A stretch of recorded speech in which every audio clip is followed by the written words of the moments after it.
All right, let's talk about something big that just happened. The way money moves on the internet, well, it just took a massive leap forward. YouTube quietly rolled out a new feature that could totally redefine how millions of creators get paid. We're going to break down what happened and, more importantly, why you should care.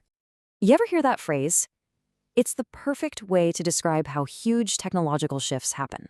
For years, crypto has felt like this complicated niche thing off in the corner. But right now, something is changing, and it's changing fast. A quiet revolution in how money works on the internet is, well, it's officially here. So what was the earthquake? What was the big event? It all boils down to a single really powerful announcement from YouTube, a platform that's right at the heart of the entire creator economy. So here's the headline. YouTube creators can now get their earnings paid out in stablecoins. Specifically, they're using PayPal's own stablecoin, PYUSD. And look, this isn't some tiny little beta test. This makes YouTube the first major creator platform to roll out crypto payouts on a global scale. It's a huge vote of confidence in this technology. Okay, so you're probably wondering, how does this all work under the hood? It sounds pretty technical, but the way they've set it up is actually surprisingly simple. Let's trace the money from YouTube's bank account all the way to a creator's digital wallet. It's a really clean three-step flow. First, YouTube sends regular old money, US dollars, over to its partner PayPal. Then, PayPal works its magic, converting those dollars into its PYUSD stablecoin. And finally, that PYUSD lands directly in the creator's account. It's just a beautifully simple and elegant solution. And here's the most crucial detail, the really clever part of this whole setup. YouTube itself never actually touches the cryptocurrency.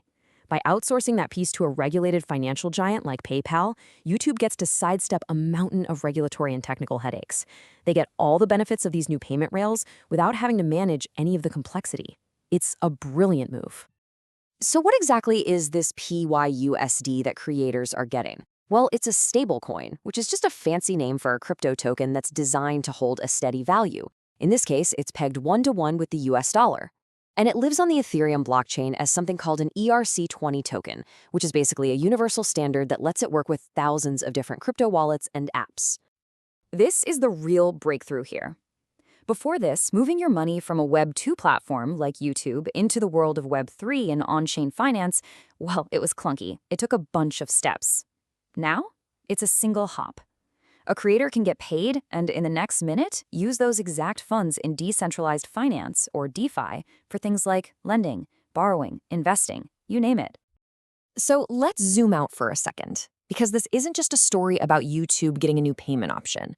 This is about a fundamental upgrade to the financial plumbing of the entire internet. What we're seeing here is a massive evolution of what stablecoins are for. For years, they were basically seen as a niche tool for crypto traders, right? A way to move value around inside these complex trading systems. But this announcement, it signals a whole new era. Stablecoins are graduating. They're becoming core internet money, a foundational layer for everyday commerce and payouts for anyone, anywhere on the web. And that's really the ultimate takeaway. Every time a huge company like YouTube or PayPal embraces this tech, it's another powerful piece of evidence. It shows that these new financial rails, the ones built on blockchains, are not just a theory anymore. They are actively starting to compete with, and in some cases replace, the traditional systems that have run global finance for decades.